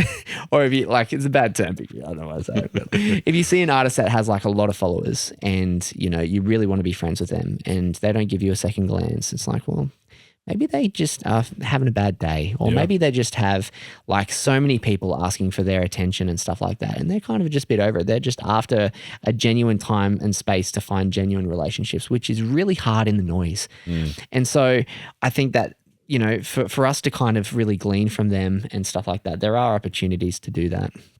But it's a hard space when we build these ladders, and I don't think they should be ladders so much, but they're created regardless, some ways. What's your take on that? Yeah, look, I think even reflecting on some of my story there, I was probably egotistical, but I was also like 17. Yeah. Like I was pretty young. And just in that time of my life, I might have been 17 or 16, 17, but I also just came off like winning that Stedford thing. And Oh, yeah. I don't know if you remember the town, that they did like a thing at the town hall. We were known as like the I'm Yours boys because we sang I'm Yours by Jason Mraz. Yeah. And I must say, like Brad, who was a lead singer of the bands that I've been in, incredible vocalist. Yeah. Incredible vocalist. I wish he sang in church. Shout out to Brad. Yeah. He might listen to this. You never know. You never know. But you know, I hope someone like Brad comes to Jesus one day. I always pray for my friends. Yeah. I really do. People who I really care about and have been alongside me for my journey. Through all of it. And I'm excited to share that. But I mean, I guess, from chaplaincy. Yeah. We go back to that story. Yeah. I've got to work out how many years later it was, but it was more than 10 because I'm just trying to think of, the years. But anyway, we can work that out. I think we just connected instantly. And I don't know what it was, man, but, you know, would wake up, whether it was go have brekkie. Yeah. If we didn't see each other at brekkie, we'd see each other at the first conference. I was always like, oh, where's that dude, Matty? Nice. Where's Walker? Nice. And I remember, trying to find you. And then it was just the late night chats. Yeah. You know, we stayed back later and we were just continue to talk. And we just connected on a level that, like, you know, God placed me there to meet you. I also experienced one of the nicest conferences I've ever been to. I think hopefully it's not the last, but it seems like it was the big one. Dude, it was so It was amazing. Amazing though. Yeah. Like there was like this is a big thing about this podcast too, is I'm not concerned about secondary theology. Yeah. And at that conference wasn't concerned about it either. Yeah. We had Anglicans, we had Baptists, we had ACC, we had every walk of life Christian follower in that building. And I remember even the communion, they had different types of communion for the people that were there. So, you know, you had the COVID cups, scrape it open, the little bicky and the juice. And then you had, I think it was Anglicans, they lined up and they actually had the goblet. Cup. Yeah. And sipping out of the cup and tearing the bread. Like they had like all that secondary stuff that we, you know, sometimes churches think that's super, super important. You know, they had it there for them and no matter where you were. But the beautiful thing is that everyone there was there for the same reason. Yeah. And that was to serve Jesus. Yeah. Amazing. And there was something powerful in that. Yes. And even though it was a loud, exciting band. I loved the band, by the way. Can't remember who they were. Yeah. But they were great. They were really, really good. I think they were like a city band from Brizzy or something like that. Yeah, might have been. Yeah. They were really cool. Yeah, maybe a band from a church or something like that. Yeah, that's cool. But I remember them and I think it was the last night and no one really went out the front to the altar. And do you remember, you know, we were praying and I just felt like it was on our hearts for all of us just to walk out there. There was a group of us boys that sort of hung out. Yeah, that's right. For the conferences. Yeah. And we were the first to go out. I remember in this part of this altar, like, it wasn't an altar call, but it was just kind of like I felt a calling to go to the altar. And I was like, come on, boys, let's go. We kind of got each other up and we went out the front.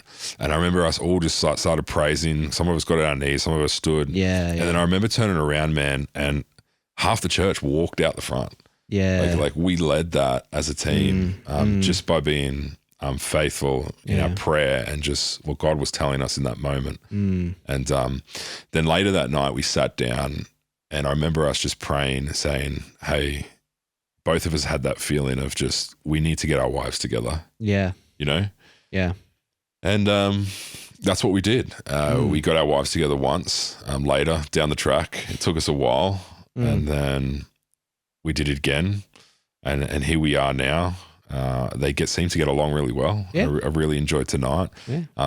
Shout out to Walker's Hospitality. Serves us well. He's got a beautiful home here and we really enjoyed our pizza. I think I mentioned that earlier, but it was nice for our families to hang out. And it's so interesting to see where, I don't know, just God's the journey that God's put us on in your life and in mine. And we've heard some of your story to get to that point. But yeah, what's your thoughts on that? Like, what's your thoughts just around the beginning of this journey and how we ended up just meeting each other again at this conference? How God just starts to put these puzzles together, like. Yeah, you explain that so beautifully.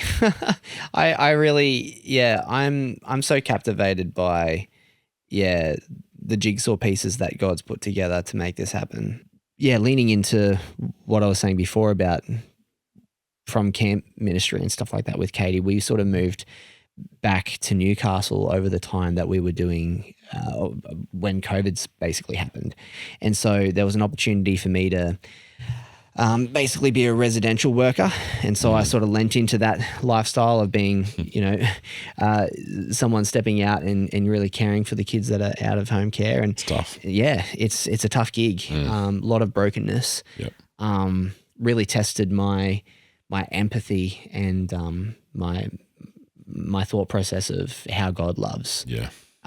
Because he's patient, he's kind, he's always there. He loves people unconditionally. And it's okay that people don't love him back. He still loves them anyway. And so what do you call it? It's the longevity of love, long suffering, the Bible says. Yep. And I think the journey of long suffering felt like that season. In that season, there was a lot of beauty in the cracks during COVID. My wife Katie released a song that she was working on for a long time. And so there was part of this itch of, after sort of all that I hoped for, I was sort of writing that. I didn't actually release any of those songs with Sam until much later on because I wanted to put my wife first as well, because she is actually writing a song and during COVID. Which I've heard that, by the way. And she has a beautiful voice, man. Yeah. She does. Yeah, she definitely does. And I think it's not the way that she was probably asked to sing in Iron and Clay either, being part of a band. Because when you're a band together in a vocal band, you want to sound like each other. But she just has this really nice, sweet, like lullaby kind of voice. And when I say lullaby, I say like, I think it's sweet like honey, But it's just got this really soft, calming nature about it. And she made a song called My Heart Is Home. And I really sort of got this sense of, I obviously love her and I want her to succeed and I want to partner in with this project and do it for her 30th birthday as well. But just that production part of me sort of started coming out. And then in this production sort of space, basically from Chaplin, eventually we moved to Warwick after certain circumstances and finding a home up here. And basically then that led me into chaplaincy because residential care, it's like, well, I'm not sure if I'm leaning into residential care. Maybe, someone offered the idea of chaplaincy and the ad came up and stuff. So I actually had, I was going to say audition. It was an interview. Talking about music too much. Yeah. I basically had an interview and they gave me quite a few days, more than what they, the ad was up for. So rather than 2 days, I got 4 days. And there was a lot of confirmation and stuff like moving up to Warwick for chaplaincy. And so that was a leap of faith to move up to work for chaplaincy, right? And because we could have actually sort of, found a place, basically other places in the world. I mean, my parents are from Warwick. There were a few things like that matched up, but there was a leap of faith there. And the point I'm making of this is that in my life where things have sort of happened is that God says, hey, would you jump? Would you just step out? Would you do that? And we've said yes. And there's things that have happened after that have been rewarding, not in a prosperity nature way, but just in a, okay, I've trusted you with a little, now I'm going to trust you with more. And so, he's given us more as I've stepped out and as both Katie and I have stepped out. And I think that part of our meeting through that has been as a result of me stepping out and you stepping out. And that's been a really beautiful thing because both of our testimonies, literally in chaplaincy, has been this stepping out. I know that there's something that God wants me to do. And chaplaincy in our spaces have formed us in this space of caring for others.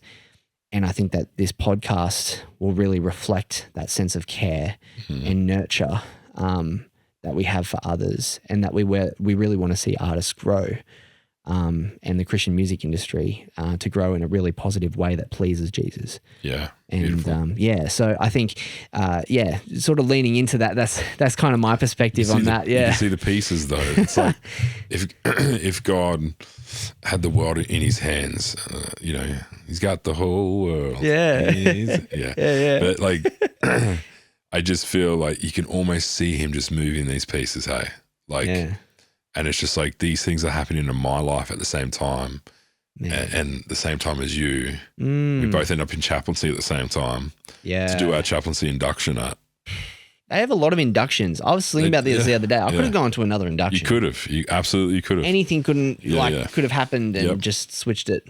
Man, I was this close to not taking the job as a chaplain. Like I had to make a decision between that and another job I was going for. Wow. And legitimately the it was either I go for this other role, stay in child protection, earn the money I was earning, or sacrifice that and go on a chaplaincy and be faithful and step out and into obedience. And I wasn't in it for long, but I was in it long enough for God's plan to work. Yeah. And here we are. Yeah. Yeah. That's amazing. And I'm really keen to see how God grows this and transforms this and transforms us through this process as well, because I think that there's something that we should never forget when we're stepping out in faith in serving others. God is often wanting to speak to us and teach us things through. It's not that we're the object of the journey, but like literally when we get to heaven, are we concerned with who are we going to be like screaming out for? Like we're going to be screaming out for Jesus. Like if we could have and no one else in this world, but we had Jesus, would we be okay? Yeah. And that's a challenging thought. Like, it's like, is Jesus so important to us that we would be okay with being just with Him? Because He is our all and everything. He is more than life itself. And so, Jesus, please teach us how to be closer to you and to love you more deeply and to learn more about your love and grace, because that's really what we need. Yeah, absolutely. Yeah, just a thought before we finish this part one. Yeah. I just wanted to go into just a little bit about our logo. Yeah. Just a couple little like logistical things. So the first thing about the logo, I'll put it up here. You'll be able to see it on the video.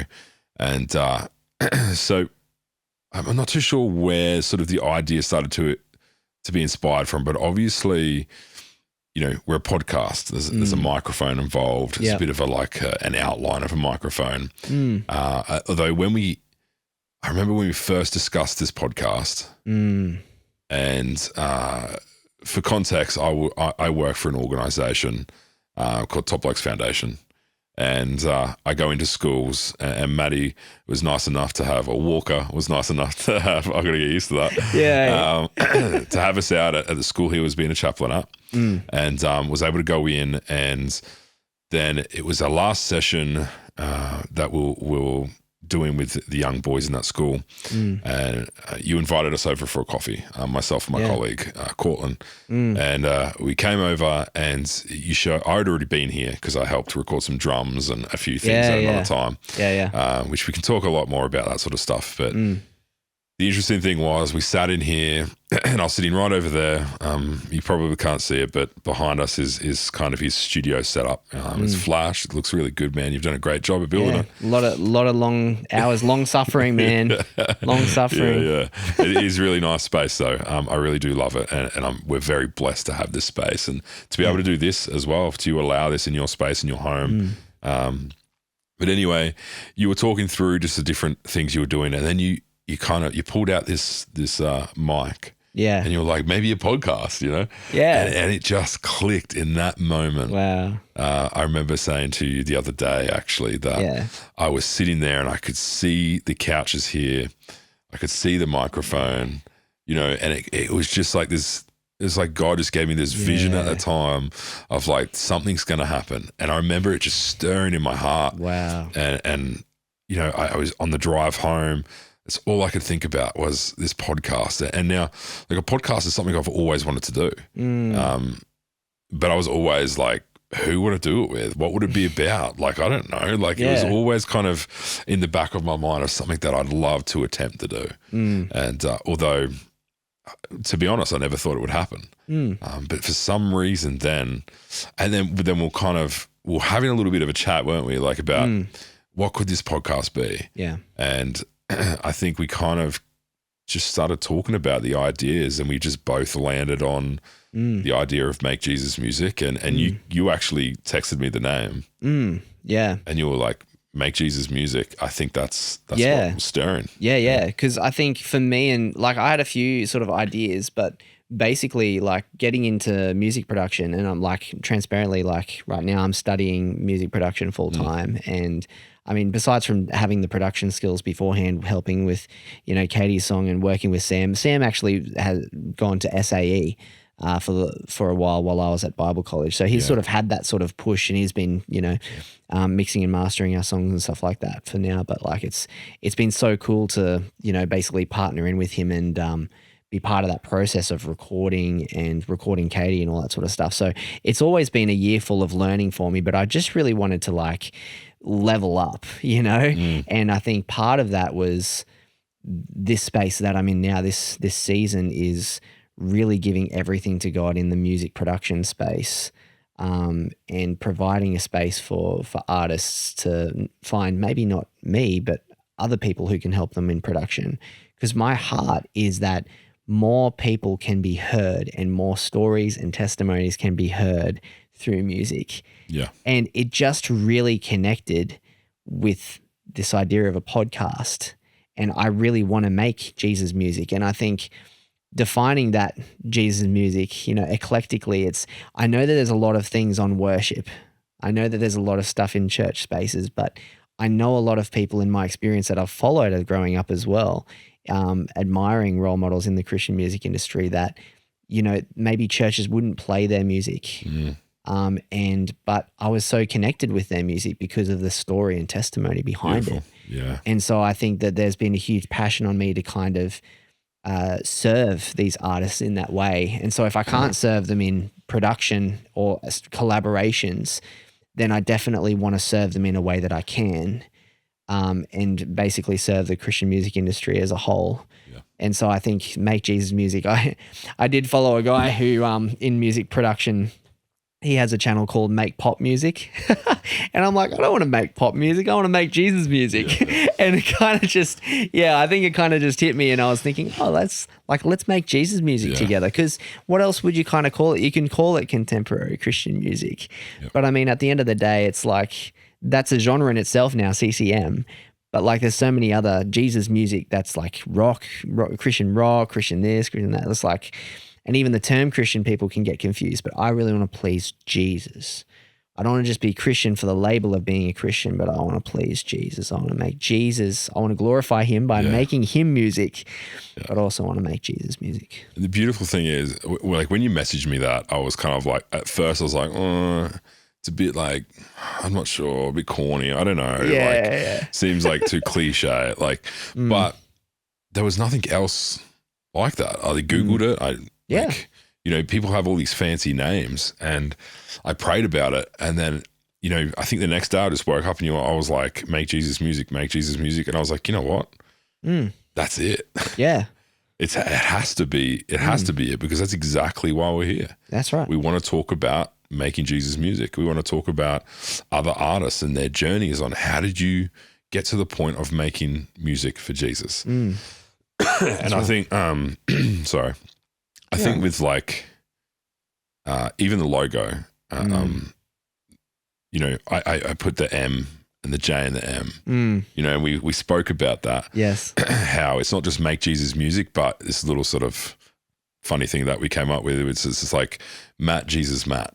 Yeah. You know, because we're both Matts. Yeah. MJM, Make Jesus Music. It just worked. It did. It just felt right. And when you're looking at the logo, you can see it's an M, and then the J is at the center. Represents Jesus. It's also kind of like a shape of a cross as well. And then another M in the form then of the outline of a microphone. Yeah. Which it just kind of came together, and then we were exploring different colors, and we kind of settled on green. I suppose for me, green for me represents creation. Yeah. And we're creating music, God's creation. We're in God's creation. Love it, bro. And it just seemed right. Green was it's my favorite color. Yeah. But we just kind of came up with that, and we just wanted to be simple, but eye-catching, different.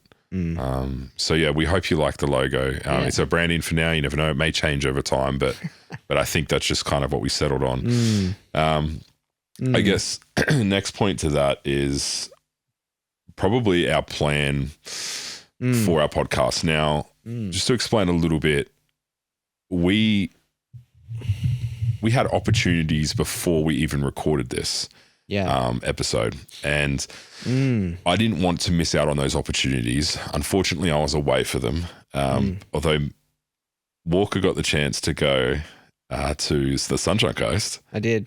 And for the first time interviewing people. Tell us a little bit about that. What was the experience like? Oh, it was awesome. So I just think, when you go camping and you pack everything and you just don't know how it's going to go. Yeah. You pack your best, and it just felt like an adventure for me, to be honest. What was the festival called again? Freedom Fest. Freedom Fest. So shout out to Freedom Fest, and everyone was there. Yeah. And stay tuned for videos coming out for Freedom Festival soon. There are a bunch of amazing artists there. And I think that even just going there and jumping on that opportunity to be there with people I knew, artists I knew,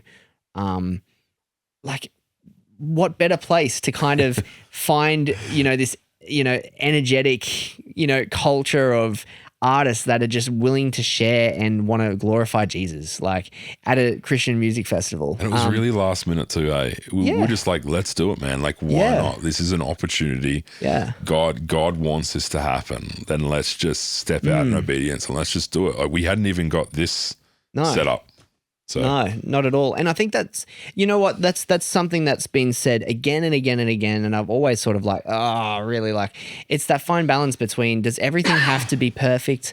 Does everything have to be just as clean or just as whatever? I think that Jesus wants us to step out in faith and do our best. And it's more about leaning into what's really important. And then all of those artistic, creative things, because we're creatives. I think that's part of it. Yeah. It's we want everything to be like that nice iron shirt that we put on, and it's it's ready for church. You know what I mean? Yeah. Church shirt. Yeah, I know. Church shirt on. Yeah, that's right. We just want everything to kind of all the creases to be there, no creases. And so, when we're stepping out and stuff in art, and we don't. I feel like perfectionism couldn't be a real enemy. Because, I've gone there and I think I really just wanted to capture stories in the place that they were. And when I reflect, I think, maybe I could have communicated a bit better on my location. Because maybe we could have had the background of the stage or whatever. But literally, I found I was looking for a black marquee for the longest time so that we could have no background. It would just be this sort of nice, intimate sort of black cloaked, sort of space where, not creepy or scary or anything that, but just kind of the space where it's it blocks out a bit of sound or it blocks out a bit of light so we can add lighting and stuff like that. I had this sort of cinematic thing in mind. And so I found this I looked around and no one was selling a black marquee anywhere. And the only ones that were you had your Oz Trail ones, real camper style ones. And they didn't even have black. They had black walls, but they didn't have black. And so I'm oh man, it's getting on. I've got 3 days. And and then I looked and it's Marketplace, Facebook Marketplace. Come on, man. There's someone getting rid of one. It's got black walls and it's black, right? Or at least dark gray. So I'm that'll do. And so I go and I meet this lady and she was lovely and was able to minister to her about the Freedom Festival and why I'm doing what I'm doing and stuff like that. So maybe it was for her, who knows? But I mean and she had, issues and stuff with, cancer and all that sort of stuff. And so it was just really good to kind of, empathize and be prayerful in the space and all that. So, but she gave it to me and it's not some pop-up thing. It's like PVC pipes, all these little tiny different connections. I'm like, man, I could have bought this thing off eBay or Temu or something like that. And it's like, you know, not dissing, you know, eBay or Temu, like, you know what I mean? Just like, it wasn't easy. And so, but this is cool. I want to share this. So we went to Freedom Festival with some guys from our local church community. And I got to say, man, like, there's this guy, Dan, right? Yeah. Shout out to Dan. Shout out to Dan. Dan the man. He knows who he is. He came with his family. He's got young kids. He's got 3 kids. He's got pretty much like not newborn, but like pretty much same age as our kids. Yep. So it's pretty rough go camping. They had a caravan, which was good, but like, you know, it's a mission with little kids. They come out because they've never been to a Christian music festival before. And he comes out and he's stepping out in faith because he's actually just genuinely like pretty new to like knowing the Lord as well. Or like, you know, taking Jesus more seriously. And yeah, I feel a bit emotional about it actually. Like he, for whatever reason, he believed in what I was doing, or just wanted to be my friend. And he helped me set up the tent. Like this, I wanted to just pop up this tent. But like, I think just something as simple as that, like you don't know like what someone might need help with, but it felt like an inconvenience getting this tent. And even more so with the walls, it didn't have black walls, it had fly screen walls. Yeah. I love the video clips. You see the cars in the background. So you can see everything, it's which cool is though. like, It's cool, man. It makes it natural. It does. Like people walking by, there's some, you know, like a woman holding their baby, like walking across. It's awesome, man. This is the tribe. This is the culture. Like we got a good view of the car park, but you know, like next time we'll turn it around. But you know, I think, so there's things to learn from, and I think that's part of the fun and adventure. So, I think reflecting with you though, like the Freedom Festival videos, by the way, just finishing off, like Dan, just huge shout out. And to anyone like Dan who really wants to invest into the life of mission or setting up Christian music events and stuff like that, or just even like church events in general, helping a brother out. Like I'm not some big organization or something. I'm not asking for his help, but he stepped out of his own way just to help me because he wanted to. Legend. And I think that that's the difference between someone who loves out of obligation or loves does something out of obligation or does something out of a love. And I can see the way that Dan loves his family, and I see the way that he loves me as a mate, and how he's loving Jesus. And so, just I'm so thankful for him. Anyway, so look out for people in your life like Dan. So for me, I think that, we were talking, and like the videos weren't too clunky for Freedom Fest, but there were a lot of noises and stuff like that from stage, and depending on the time that I interviewed.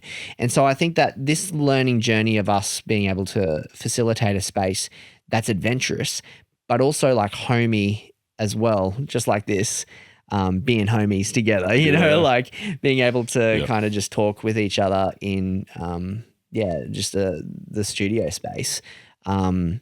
You know, so for you guys following us, I think for this being a first video, we wanted you guys to get a taste of what basically Matt and I and other artists would be like, looking like and sounding like inside the studio. And this might look different in other events that we go to. So, definitely, you know, we were, I went to Freedom Fest. We're looking at going to, Seek Jesus Festival as well at New Year's. So shout out to that. And hey, guys, if you haven't heard of Seek Jesus Festival, get amongst it.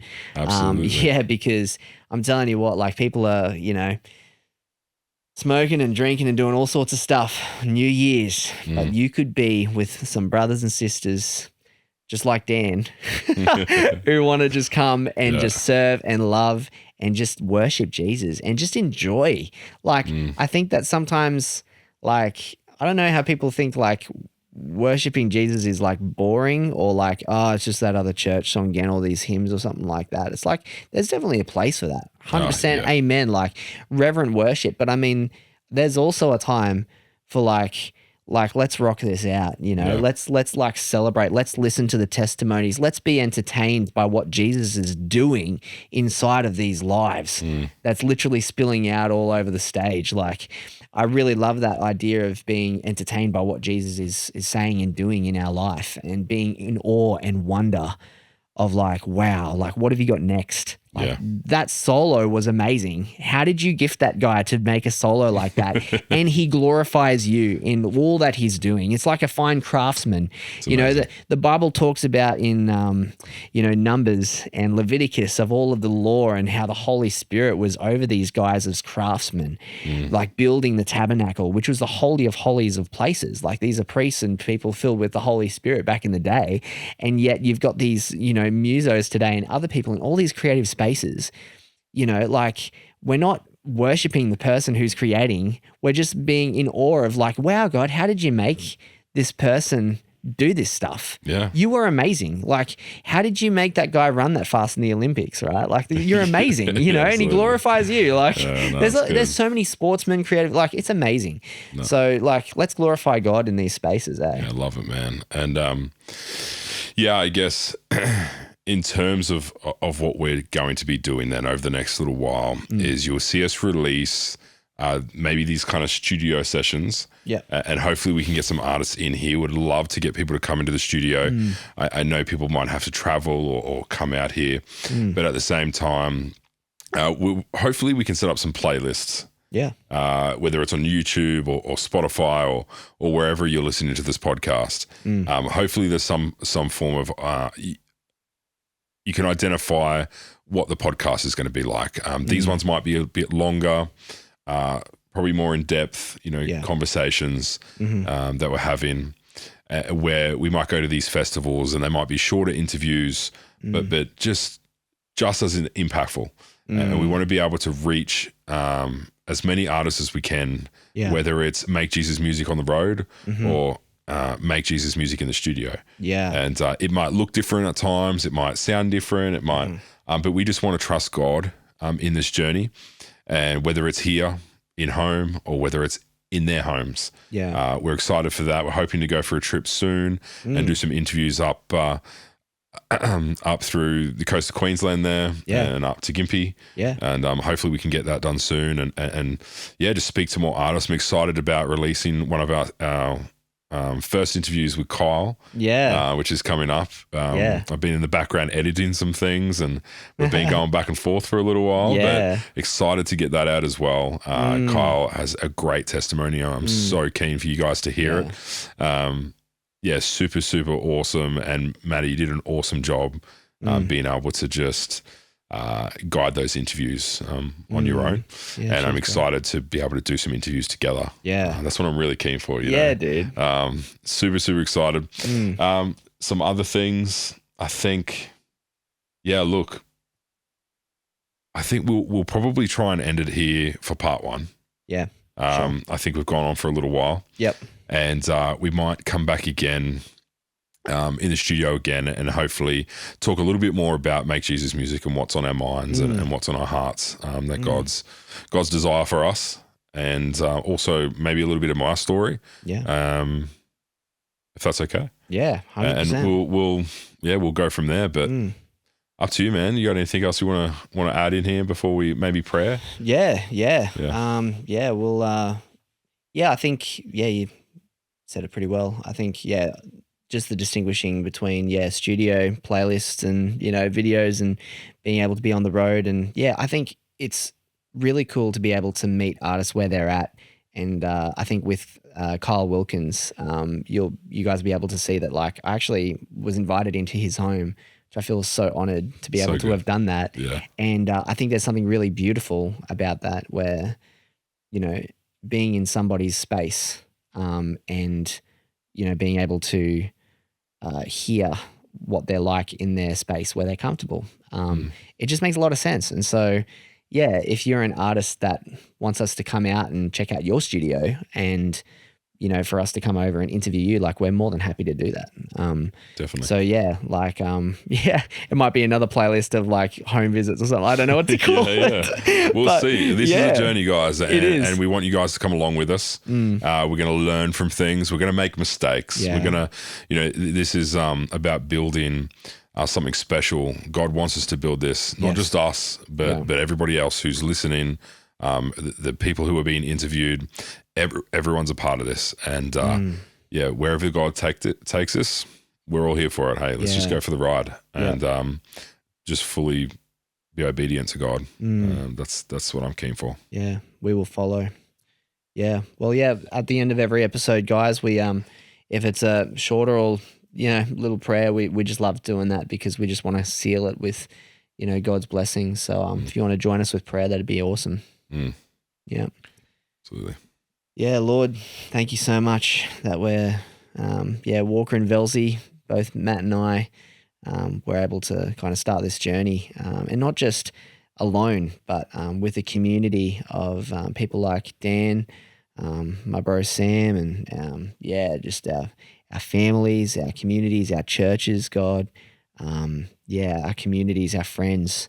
Thank you so much, God, that you have a big plan to be able to use this platform to share stories and to share beautiful aspects of who you are. And so, Jesus, as Matt and I come together in this room late at night, in this podcast, we pray that anyone listening and praying with us, God, would be affected and would be infected with your love and your grace and your goodness through the testimonies and stories of artists all around Australia and beyond, that they'd be encouraged and motivated to follow you more deeply and to love you more deeply. So thank you, Jesus, for bringing us into this space, and like a little toddler, God, taking those first steps for the first time, God, we just want to be led by you as our Father, and we're just so glad, and I'm happy to be on this journey with you. So Jesus, please lead us into this, into the future of what you have for Make Jesus Music. So we just want you to be able to lead us, and we just want to commit all of what we're doing to you. And thanks so much for everyone listening, and I pray that they just have an awesome week and an awesome time listening to the podcast to come. In Jesus' name, amen. Amen. Yeah. Amen. Thanks so much, man. And look, woohoo. Let's go. Do this, man. I'm super stoked. Super stoked. I've been nervous about this, but there's just such a peace about it. And excited to go on the journey with you, my bro. Yeah. And I couldn't have asked someone better to do it with. Oh, thanks. And God really just placed us in this situation right now to do this, to go on this journey together. I'm grateful for God and what he's doing in our lives and in our lives of our family. Just so amazing, man. Things are just falling into place. I'm excited for everybody who's listening. Let's get to it. Yeah. We got work to do. Let's make some Jesus music. Let's make Jesus music, bro. Awesome, man. Tune in next time, guys. Love for you, man. episode 2, where we talk about Velsy and a bit of your story. Absolutely. I'm excited. God bless, guys. This is Walker. And this is Velsy. Make Jesus music.